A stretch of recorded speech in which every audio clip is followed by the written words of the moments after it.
Somos Factor Divino, un canal que te acercará a Dios. Apocalipsis 11, dice el verso 1: entonces me fue dada una caña semejante a una vara de medir, y se me dijo, ¿qué se le dijo?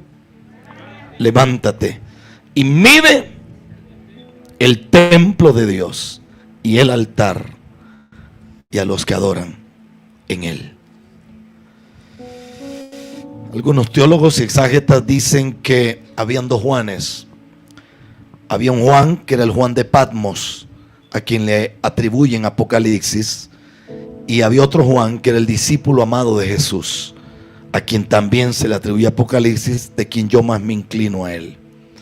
Lo cierto es que cualquiera de los que hubiera sido, la Biblia enseña que está en una isla desterrado. Allí no hay cómo salir.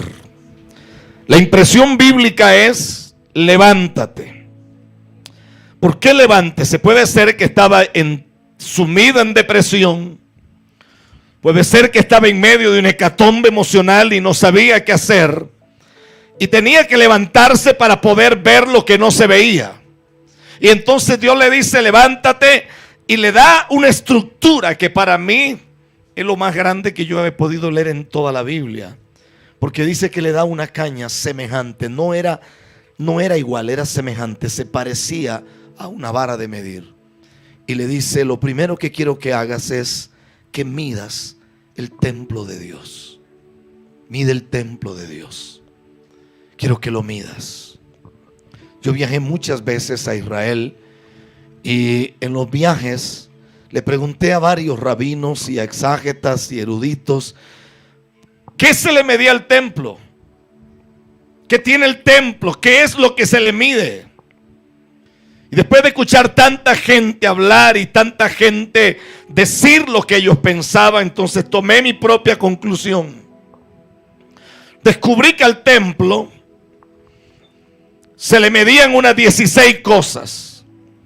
Curiosamente era idéntico a lo que se le enseñaba al muchacho que se le mentorizaba.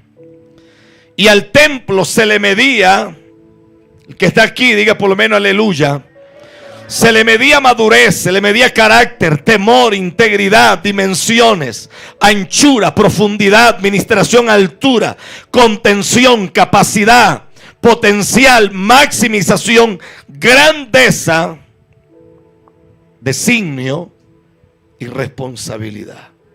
Eso se le medía al templo. Repito: madurez, carácter, temor, integridad, dimensiones, anchura, profundidad, administración, altura, contención, capacidad, potencial, maximización, grandeza, designio y responsabilidad. Eso se le medía al templo. Entonces empecé a enseñar una serie que se llama Regiones de Intimidad. Descubrí que Dios no tiene hijos favoritos. Dios lo que tiene son hijos más íntimos. No es lo mismo un hombre que ha sido pasado por el desierto a alguien que nunca pasó por el desierto. No es lo mismo alguien que dice que ama a Dios porque tiene de todo, a alguien que no tiene nada y realmente dice que ama a Dios. Decir que uno ama a Dios cuando todo abunda es muy fácil, pero decir que uno ama a Dios cuando estás en cuidados intensivos, despidiendo un hijo tuyo que acaba de morir, y retienes tu fe, ahí se sabe realmente si se ama o no se ama. Y amar, cuando tú eres el que decides dar lo que quieres, eso lo hace cualquiera. Lo difícil es cuando aparece un Dios en el libro de Génesis y dice: no quiero ni oro, ni plata, ni animales, quiero que me des a tu propio hijo. La ofrenda más grande que un hombre le puede dar a Dios es cuando Dios te pide lo que tú más amas y no se lo niegas. Alguien tiene que decir, aunque sea aleluya. Entonces empecé a enseñar sobre regiones de intimidad y empecé a enseñar a los hermanos que El nivel de entrar con el agua a los tobillos es bueno, el agua a las rodillas es interesante, a la cintura mejor, a los hombros es interesante, pero cuando tú empiezas a nadar en el espíritu y a moverte en dimensiones celestiales, eso es otra historia. Escuche esto. A mí esto me llamó mucho la atención. El ignorar quién somos casi siempre te hará vivir aquello para lo cual no naciste. ¿Qué dice Primera de Corintios 6:19? ¿O ignoráis que vuestro cuerpo es el templo del Espíritu Santo? La versión cantera dice: sois el templo del Dios viviente, el cual está en vosotros, el cual tenéis de Dios, y que no sois vuestros. No sois vuestros. Hemos olvidado tanto quiénes somos. Olvidamos lo que nosotros realmente portamos. Usted nunca se case con un hombre que usted quiere que le sea fiel a usted. Deje de ser bobita. Busque un hombre que le sea fiel a Dios, porque si le es fiel a Dios, le será fiel a usted también. Y deje de andar registrando carteras y celulares. Eso es tener poca autoestima. Y eso es no tener dignidad. Porque uno el amor no lo mendiga, el amor se merece. Y uno no puede ir por la vida buscando migajas en medio de un basurero. Solo se buscan perlas preciosas en la casa de un rey.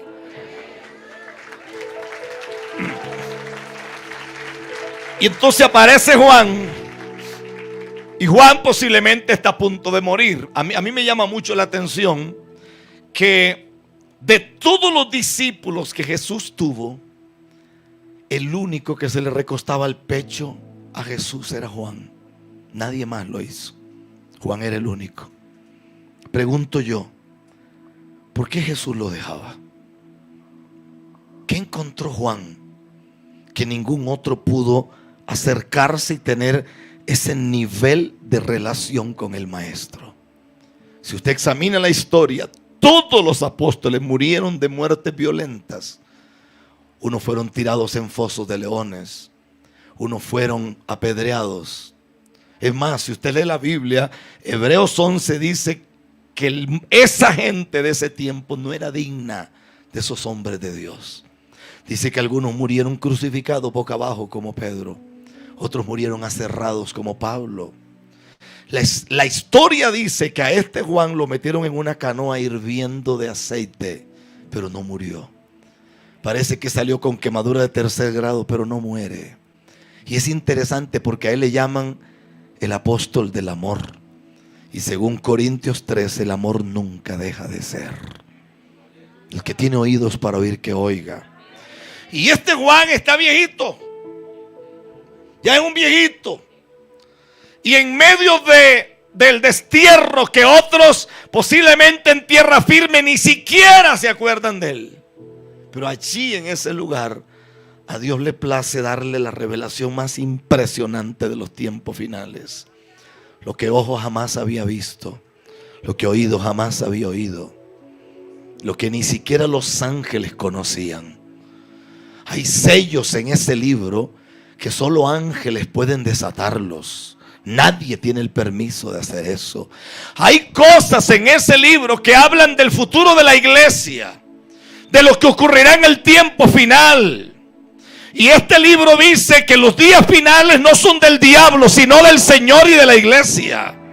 Y aparecen cosas, y en medio de lo que él ve, el ángel le habla y le dice: levántate, levántate. Y quiero que midas el templo de Dios. ¿Quién eres, hermano? ¿Quién eres? Yo te pregunto esta noche, ¿quién eres? Le pregunté a un médico hace poco, ¿quién eres? Me dijo, soy médico. Le dije, no, eso fue lo que tú estudiaste. ¿Quién eres? ¿Quién eres? Dime quién eres. Sí, es como más o menos esa respuesta. Porque la Biblia dice que ya en la eternidad también eras hijo de Dios.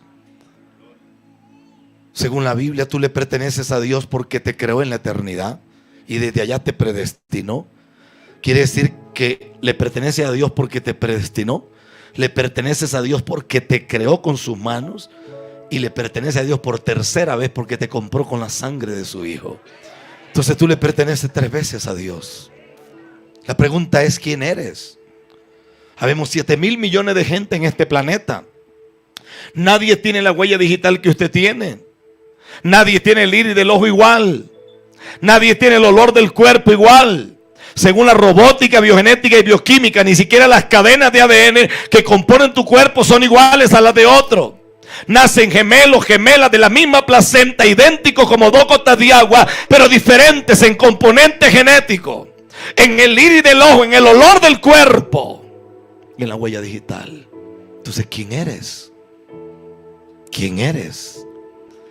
Si en 7,000 millones de gente no hay nadie que sea igual a ti, eso me da a mí 3 principios. El principio de unicidad, eres único. El principio de singularidad, eres una obra irrepetible. Y el principio de designio, nadie puede hacer lo que a ti se te envió a hacer esta tierra. Si en 7,000 millones tú eres único, entonces tú vales demasiado. Si esta fuera la única botella con agua que hubiera en Bogotá, el que la tiene es multimillonario. Pero si esto es parte de millones de botellas, esto se puede botar porque esto no vale mucho. Si tú tienes código de barras, entonces tú eres sencillamente un producto. Pero tú no tienes código de barras. Tú tienes componente genético. A eso se le llama genoma. Entonces la pregunta es: ¿quién eres? Y perdón que mojé la cosa y me quedé sin agua. ¿Quién eres? ¿De dónde vienes? ¿Para dónde vas? ¿Qué eres capaz de hacer? Por eso le dice el ángel: mira el templo de Dios. El error más grande que tenemos es olvidar quiénes somos. Olvidar quiénes somos. Los hombres andan buscando casarse con una mujer para que los haga feliz. Hermano, por amor a Dios, tú no puedes esperar que una mujer te haga feliz. Tú tienes que ser feliz tú mismo. Y se acabó la historia. A su nombre sea la gloria. Tú no puedes ir por la vida esperando que alguien te haga feliz para después entonces decir: ¡wow! No, por amor a Dios, hermano. Tengo la fe de que tengo gente muy inteligente aquí esta noche, hermano. Y tengo fe de que los tonticos no vinieron, hermano. Y tengo fe que los loquitos no se nos conectaron esta noche, hermano. No sé si me logra entender lo que le digo. ¿Quién eres? ¿Sabe por qué la gente peca? Porque no conocen valor. Allá en Turbo me encontré unas muchachas bellísimas, con unos ministerios poderosísimos. Y se casaron con unos narcos y hasta ahí les llegó su ministerio. Y pa' peor, unos tipos feos, hermano. Si esos tipos con ropa son feos, sin ropa, eso se vomita cualquiera, hermano. Y yo digo, o sea, tú vas a perder la gloria de Dios por una porquería como unos cuantos pesos. El Señor reprenda al diablo, hermano. O sea, tienes un problema de valor y la escala de tu valor está demasiado baja.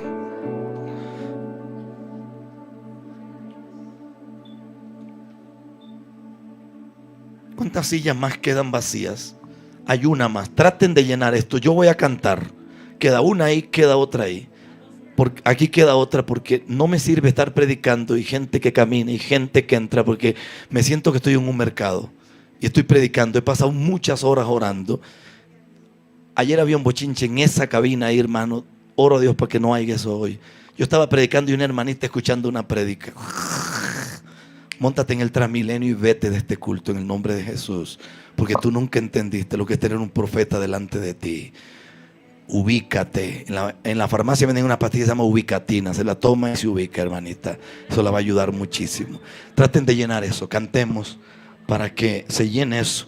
O saquen gente de atrás, gente rápido que se mueva, se meta ahí, se meta ahí, se meta ahí. Y entonces cuando ya eso se llena, ya los ujieres se quedan quietos. Toca como en sol mayor, por favor. Ok. Amén. Yo sé que estás aquí. Siento tu caminar. Te mueves entre el pueblo, trayendo sanidad. Yo sé que estás aquí. Siento tu caminar. Te mueves entre el pueblo, trayendo sanidad.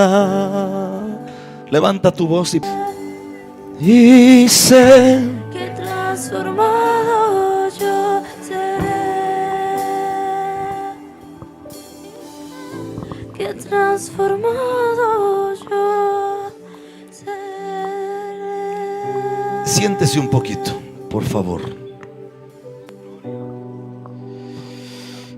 Toque al que le quede cerca y míralo y dile: ¿acaso tú ignoras que eres el templo del Dios viviente? ¿Acaso ignoras eso? Si tú ignoras quién eres, puede ser que el diablo te venda una idea falsa de lo que tú no eres. ¿Quién eres? ¿Sabes quién eres tú? Apúntalo ahí. Tú eres una respuesta divina. ¿Sabes quién eres? Eres un designio que vino del cielo a manifestarse en la tierra. Eres la extensión del reino de los cielos al reino de la tierra. Tú eres la boca de Dios, tú eres las manos de Dios. Tú eres la conexión única que tienen los cielos con este planeta que se está muriendo. Tú eres un milagro que camina. Tú eres la respuesta de Dios para tu propia familia. Tú eres un hombre que viene ungido, una mujer que viene ungida desde la eternidad. El problema es que el diablo ha jugado con tus emociones y entonces el día que tú no sientes cosquillas, crees que Dios no está en el culto. Porque nos convertimos en seres ultrasensoriales y no logramos entender quiénes somos. ¿Alguien puede decir aleluya? Existe un libro en la Biblia que se llama Ageo. Ageo. No lo busque, yo le prometo que existe Ageo.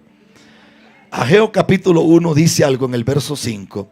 Dice: pues así ha dicho el Señor de los ejércitos: meditad bien sobre vuestros caminos. Pregunto yo, ¿no es esto lo que pasa aquí en Colombia? ¿No es esto lo que pasa aquí en Costa Rica y en su país, en Brasil? Ve lo que dice el verso 6. Sembráis mucho y recogéis poco. Coméis y no os saciáis. Bebéis y no os quedáis satisfechos. Os vestís y no os calentáis. Y el que trabaja jornal recibe su jornal en saco roto. Parece que aquí está el problema de la obesidad. Ustedes comen y no se sacian nunca. Tienen un problema de insatisfacción. Parece que aquí está el problema de la paz interna. Porque ustedes se visten y nunca se calientan. Y mira lo que dice Dios aquí. Así ha dicho, verso 7. El Señor de los ejércitos: meditad bien sobre vuestros caminos. Verso 8. Subid al monte y traed madera. Y reedificad la casa. Y pondré en ella mi voluntad y seré glorificado, ha dicho el Señor. Vea lo que dice el verso 9. Buscáis mucho y halláis poco.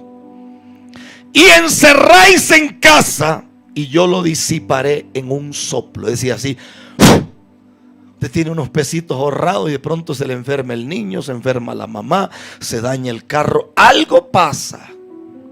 Y la plata siempre se tapa un hoyo y se abren 7. Esto no es la realidad de Latinoamérica. Yo escucho a los predicadores decir que para prosperar hay que dar. Con sinceridad, yo no creo que eso sea cierto. Porque yo conozco miles de hijos de Dios, fieles diezmadores, y están reventados de pobres. Conozco miles que son fieles ofrendando y nunca prosperan. Para mí, la clave de la prosperidad está ligada a estos versos. Buscáis mucho y halláis poco, y encerráis en casa, y yo lo disiparé de un soplo. ¿Por qué? Dice el Señor de los ejércitos. Porque cada uno de vosotros corre a su propia casa, y mi casa está desierta. Y dice el verso 10: por eso se detuvo de los cielos sobre vosotros la lluvia, y la tierra detuvo sus frutos. El problema es que esta casa se está cayendo. Esta casa se está cayendo. Estamos buscando predicadores para que nos pongan mantos encima, cuando ni siquiera tenemos un altar en nuestra propia casa. Hacemos lo que nos da la gana, pero siempre andamos buscando una profecía para que alguien nos aquiete la conciencia de lo que no hemos podido arreglar en arrepentimiento. Yo viví en Estados Unidos hace algunos 11 años, 12 años atrás. En una iglesia muy grande o numerosa. Y recuerdo que empecé a enseñar sobre esto. Y entonces le dije a la gente que hay un verso que literalmente la gente nunca lo entendió. Ustedes lo entenderán porque ustedes son vivísimos. Pero hay un verso en la Biblia que la gente nunca entendió, y que la gente, máxime los religiosos, son los que más predican de eso. El Hijo del Hombre no tiene dónde recostar su cabeza. Jesús era pobre, no era pobre. Jesús tenía demasiada plata. Tenía un tesorero. Usaba una ropa que era de una sola costura, que solo los reyes podían usar. Pero ¿por qué Jesús dijo: el Hijo del Hombre no tiene donde recostar su cabeza? Es decir, Juan, tú encontraste un lugar de intimidad. Yo no he encontrado a nadie a quien yo le pueda revelar cosas. Porque si yo dijera las cosas de donde yo vengo, Nicodemo, que es maestro de la ley, ni siquiera entendió cuando le dije que tenía que nacer de nuevo. Si no entiendes el lenguaje mediocre de la tierra, ¿cómo entenderá lo que se habla en la eternidad?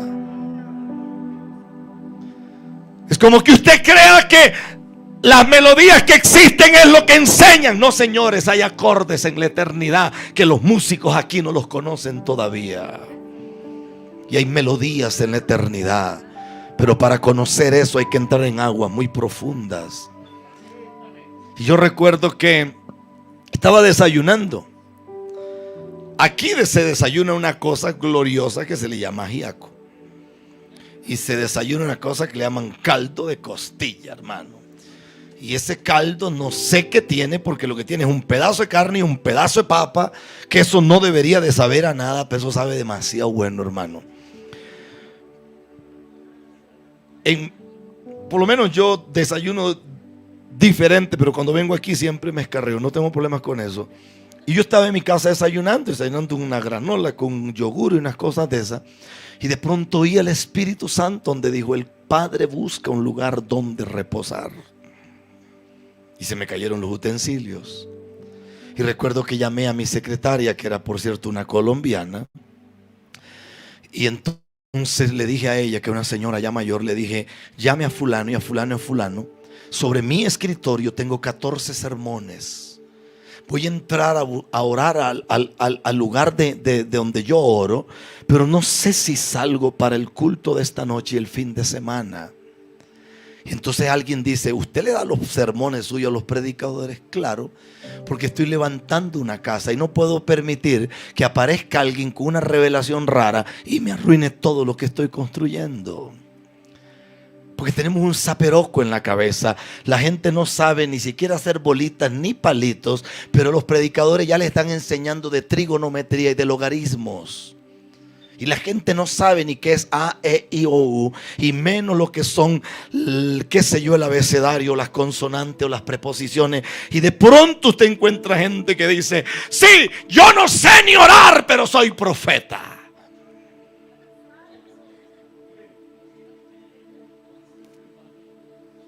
pero tú ni siquiera te sabes los libros de la Biblia. Y Dios me llamó para las naciones. Por amor a Dios, tú primero quítate los pampers y deja de comer compota y después hablamos. Porque hay términos tan grandes como decir que alguien es profeta, que eso no es para cualquier aguado, hermano. Eso hay que tener el carácter y la madurez para meterse en esos zapatos, hermano. Por eso tenemos tanta gente arruinada hoy.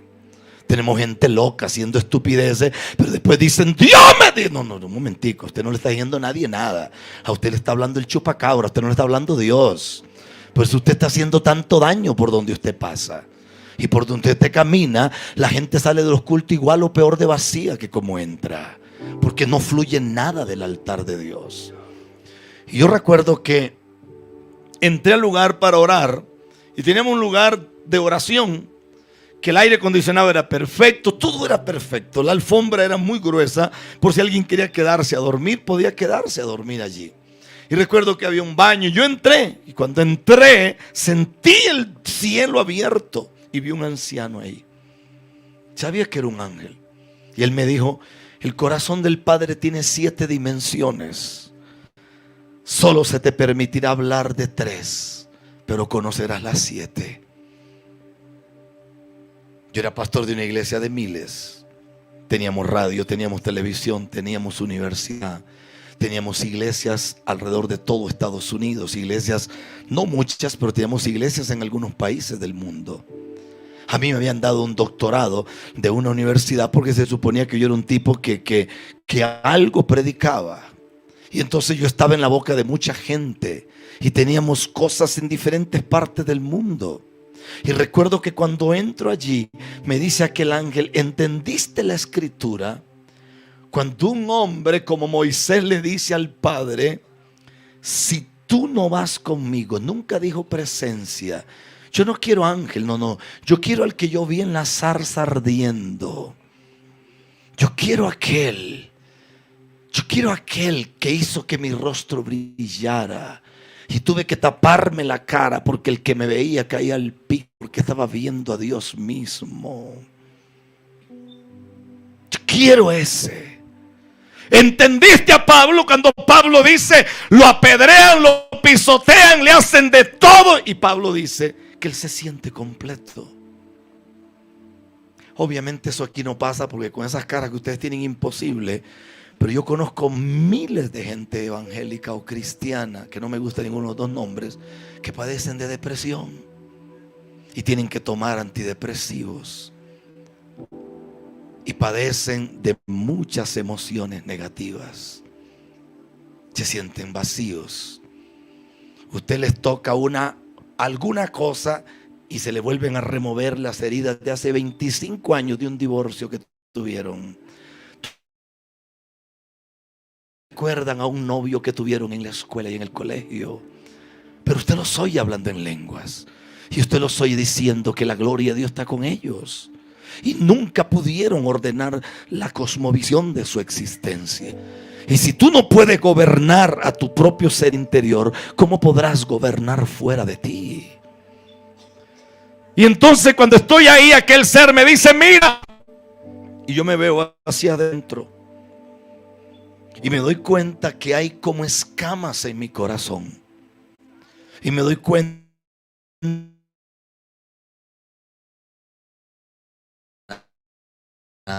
y hay adicciones. Que si la gente que se congregaba con nosotros supiera que su pastor era así, nadie se congregaría en esa iglesia.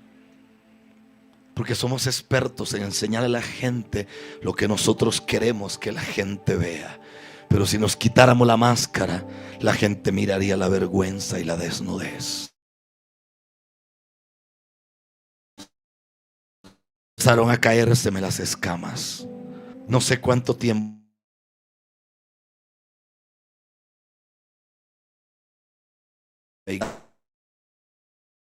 Ahí entendí el ver, cortaré. Y descubrí que Dios usa del corazón.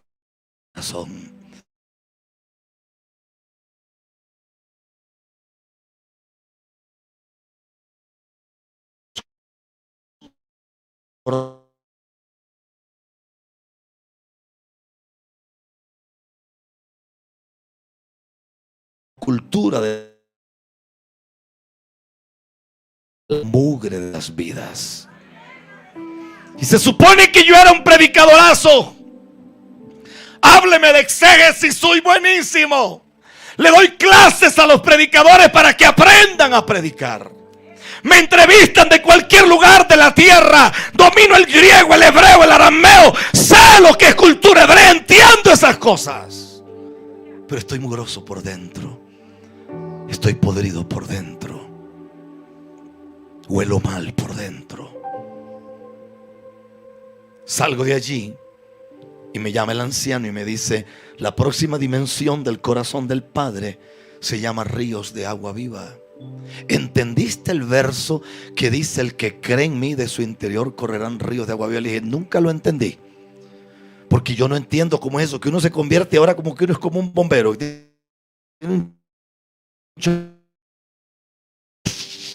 sea, ¿cómo se entiende eso?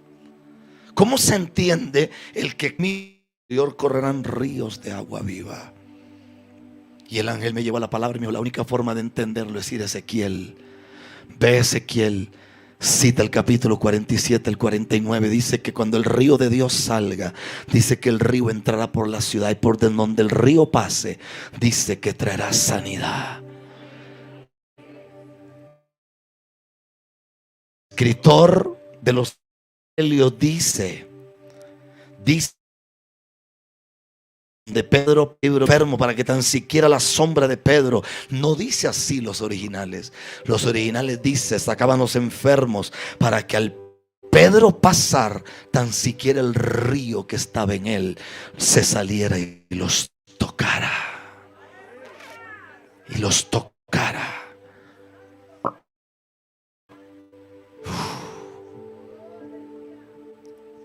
Yo no sé cuántas lágrimas tiene uno por dentro. No sé, porque parece que no se acaban nunca. Y uno puede llorar todos los días y no se acaban, hermano. No sé cuánto es ese contenedor que hay por dentro, pero es impresionante. Las glándulas lagrimales parece que no se secan. Tal vez cuando uno ya es viejito, como que tienen algún problema. Yo lloré tanto, porque entendí tantas cosas. Y el Señor me habló así cara a cara a través del anciano y me dijo: Rafael, tú no puedes poseer aquello a lo cual primero no hayas renunciado. ¿Sabe cuándo Dios te pondrá millones de millones en las manos? Cuando no te interesen. Porque mientras vivas loco buscando plata, puede ser que caigas en raíz de todos los males, que es el amor al dinero. ¿Usted cree que Dios tiene problemas con sentarlo a usted?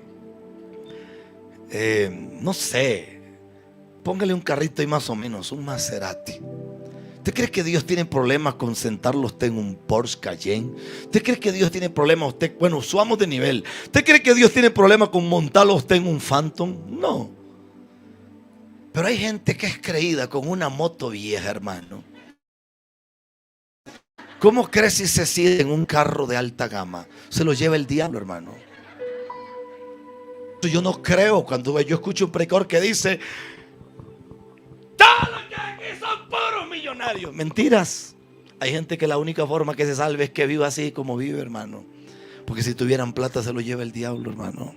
Porque no tienen carácter, no tienen madurez para sostener la bendición de Dios. A su nombre sea la gloria. Yo abrí los ojos y me di cuenta que mis piernas estaban dormidas.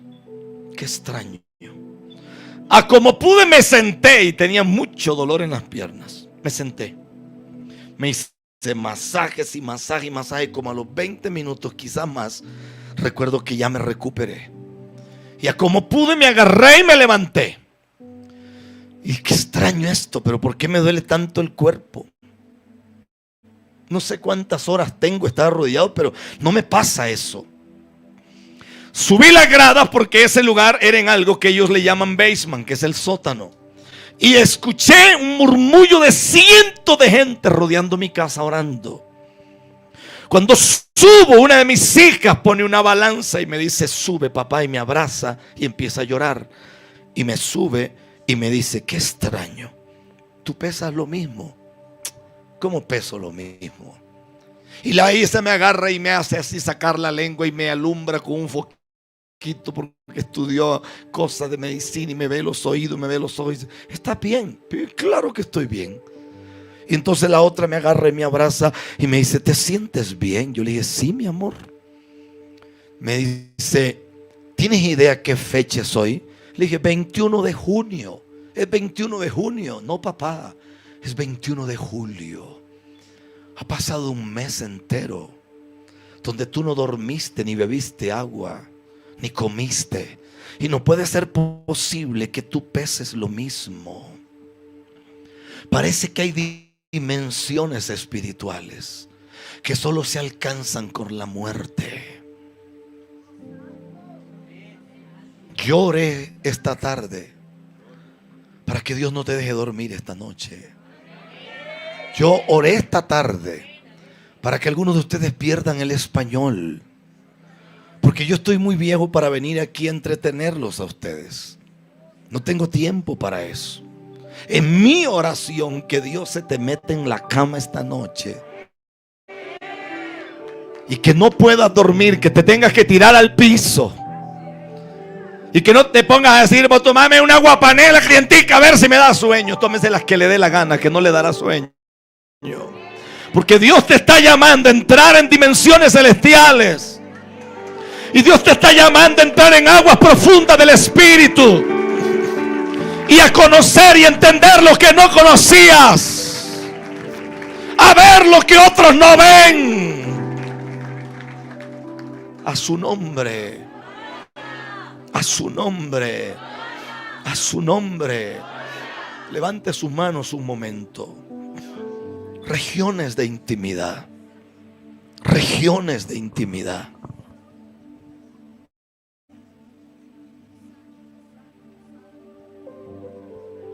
La gente que está a través de las redes, a Dios le interesa más tu vida que tu ministerio, tu llamado.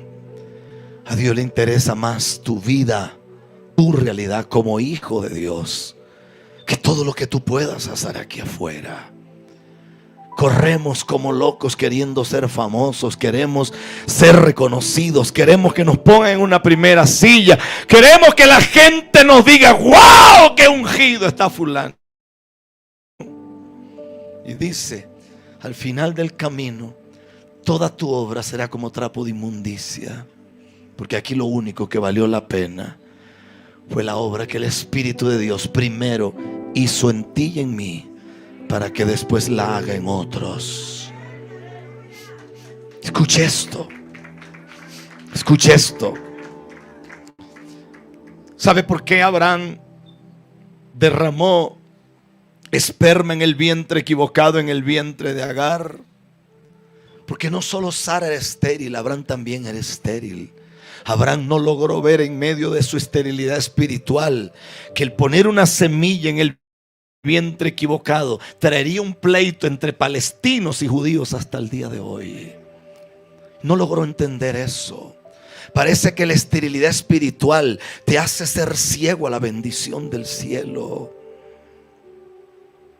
Yo dije algún día en Panamá, y como la gente anda como esos pajaritos que andan en los ríos, que se andan tropezando en todas las piedras, hermano, entonces la gente cree que todo el mundo es igual. Y yo conté en Panamá un día, y creo que fue un error muy grande haberlo dicho. ¿Por qué? Porque tú no puedes dar comida de reyes a esclavos. Tú no puedes tratar de que gente se siente a la mesa cuando toda la vida caminaron viviendo debajo de un puente. Y entonces yo dije en Panamá que habían momentos tan fuertes, porque yo vivo solo en una casa. Y entonces yo le dije a la gente que había momentos de intimidad tan fuertes que yo salía de mi casa y no tenía tiempo de enviar la ropa a la lavandería. Entonces yo decía: Señor, por favor, ayúdame. Y cuando yo regresaba, nadie había entrado, pero la ropa estaba lavada y planchada. Y entonces un predicador panameño, bocón, se puso de pie y me dijo: yo colecciono tus prédicas. Pero usted es un mentiroso, me dijo. dije también que habían momentos de intimidad, porque yo puede ser que haya viajado, pero soy un indio completo. A mí me gusta el arroz y los frijoles. Aunque ustedes le digan frijoles, Dios los va a perdonar. Y me gusta el arroz y los frijoles. Y me gusta un pedacito de carne y un poquito de ensalada. Y sé lo que es comer caviar, pero no me llega tampoco, hermano. Me gusta más después de un culto como este. Este pastor es un prodigio cocinando, pero yo daría más por un poquito de arroz con un poco de huevo revuelto. Yo sería feliz, casi que hablo en lenguas. Y entonces yo dije en esa prédica que había momentos que yo iba en hambre, pero que me está matando. Me gustaría un poquito de arroz y un poquito de comida, y cuando abría la puerta de mi casa, la comida estaba caliente sobre la cocina. Y ese hombre me miró y me decía: usted es un mentiroso, me dijo. Usted está loco. Y guardé silencio. Acabo de discutir yo con un neófito, hermano. Es como que yo tratara de explicarle la teoría de la relatividad a Einstein. Sería yo un bruto, hermano. O sea, por favor, ¿cómo podría yo explicarle a Mohamed Ibn Musa al-Kawarizmi de Arabia el teorema de Pitágoras? Hello, o sea, por favor.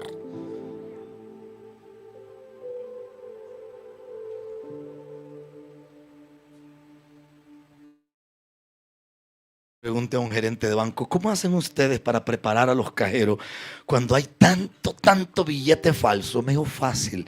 Los cajeros están tan acostumbrados a tocar lo verdadero y lo genuino que cuando algo falso toca, ellos lo detectan. El problema es que nosotros es a la inversa. Andamos un bolsito que dice Michael Kors, que no es ni Michael y menos Kors, hermano. Nos ponemos una correíta que dice Ferragamo, pero esa no es ni Ferra ni Gamo, hermano. Usamos pura imitación. Entonces el día que lo verdadero llega, estamos tan acostumbrados a lo falso que no reconocemos lo verdadero. Entonces yo venía viajando un día y el avión hizo escala en Panamá y iba sentado, quizás por la cantidad de millas, siempre viajo en primera clase, quizás por la cantidad de millas que tengo, y estoy sentado ahí cuando viene el muchacho este panameño. Me dice: ¿cómo está, hermano? Amén, amén. Entonces, como primera clase iba sola, le dije yo a la gente: ¿por qué no lo sientan a él aquí? Me dijo: no, él se fue para atrás y no sé. Le digo: ¿y qué vas a hacer? Me dice: va a predicar en Costa Rica mañana. Le digo: ¿por qué no te quedas en mi casa hoy? Me dice: claro. Y me dijo: así le podemos pedir a los ángeles que nos tengan un arroz calientito y alguna carne por ahí preparada. Y yo dije: ah, pedazo de baboso este, dije yo. Tras que lo estoy llevando a mi casa. O sea, pero bueno. Yo me bajé. Ahí venía con una maletica mala muerte. Llegamos a la casa. Yo le dije: voy a subir al segundo piso y aquí abajo hay una habitación, usted se queda aquí.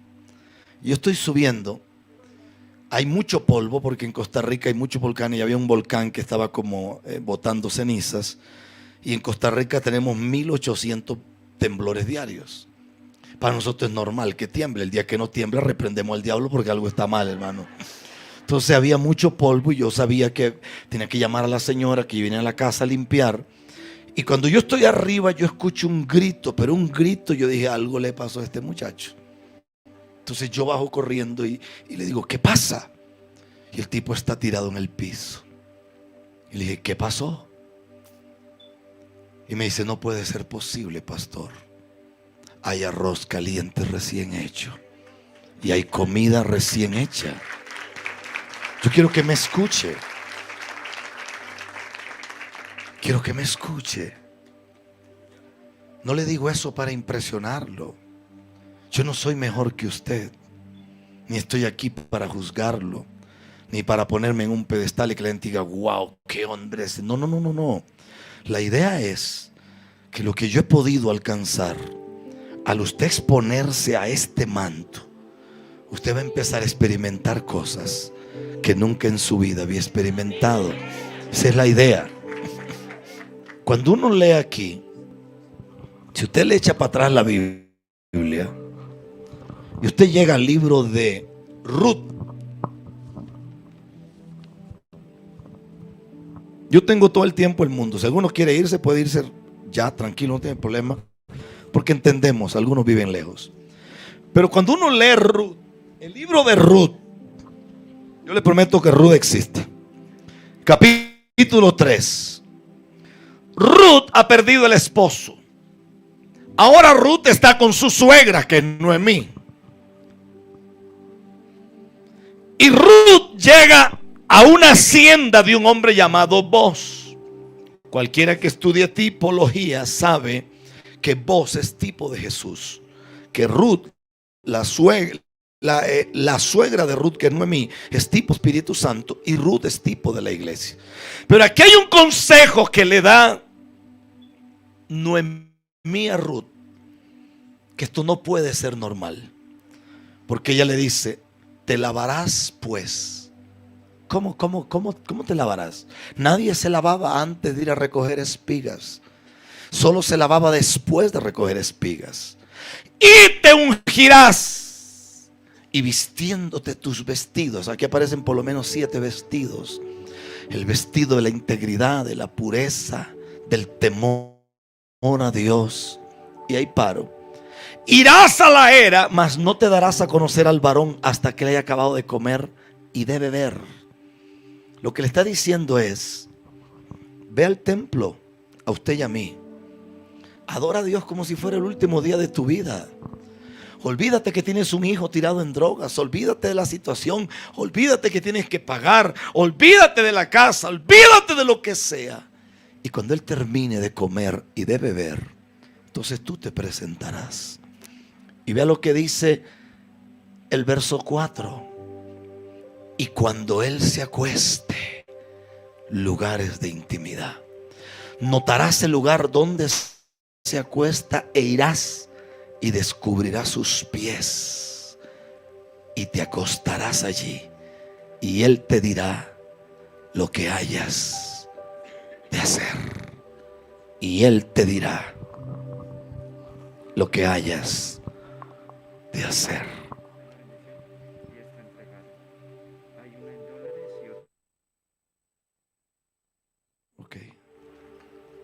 La ofrenda en dólares fue de $531 y en pesos fue de 6.657.000. Eso para mí es un milagro.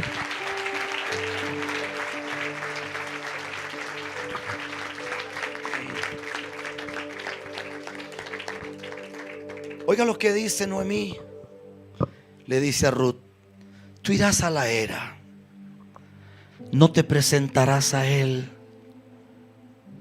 y notarás el lugar donde él se acueste. Vos nunca se iba a acostar. Eso era profético. Notarás el lugar donde él se acuesta y tú te acostarás a sus pies y descubrirás sus pies. ¿Descubrirás qué? Descubrirás sus caminos y él te dirá lo que tú tienes que hacer. No, hermanos, si por favor, hermano, yo juego un partido 90 minutos todavía, hermano. Que brother me va a ayudar a pararme, hermano, por amor a Dios, hermano. Tengo un cuadrito en toda esta vaina aquí, hermano. Hello. A su nombre sea la gloria. ¿Cuántos dicen aleluya? Lugares de intimidad. Lugares de intimidad. Los 5 minutos próximos voy a decir lo que creo que en mi vida jamás dije. Papel y lápiz, grave, porque voy a decir cosas que van a empezar a pasar en los próximos 3 meses. La idea de esta reunión y de este congreso es poder traer una impartición que te saque del desierto donde estás. El Espíritu de Dios anuncia que esta noche, específicamente esta noche aquí en Bogotá, se termina el valle de sombra y de muerte. Quiero que hagas un esfuerzo y no digas ni siquiera amén. Quiero que hagas un esfuerzo y no aplaudas. Quiero que hagas un esfuerzo y solamente escuches. Porque a veces en el ruido perdemos cosas. Será como en los días de Jonás, donde muchos de ustedes se montaron en la barca equivocada.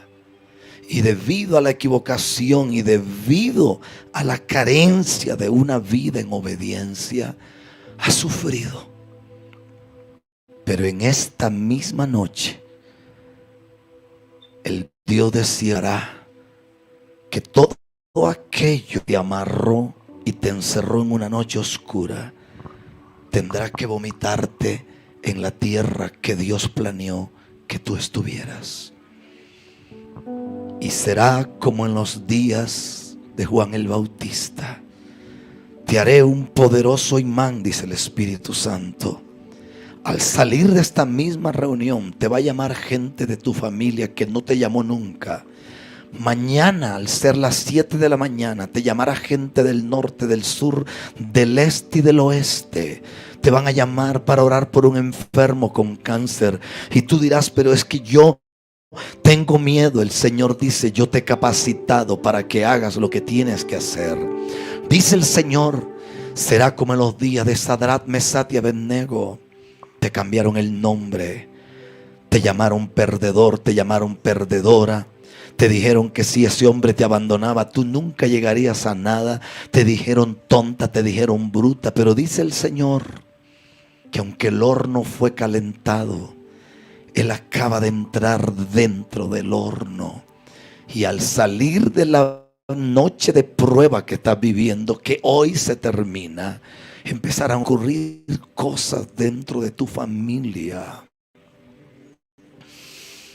Kandi Hanso Kitanenda Nagakutete Chimuahai Asuki Kenda Yemako Chituanan Sotirianda Chituandonide.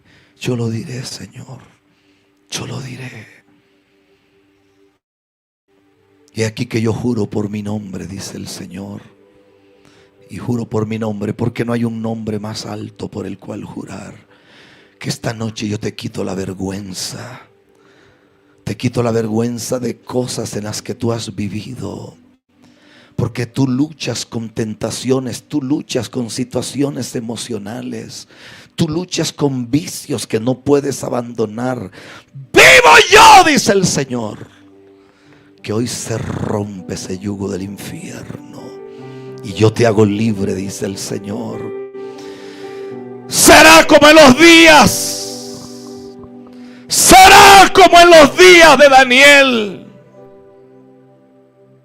Será como en los días de Isaías. Será como en los días de Jeremías.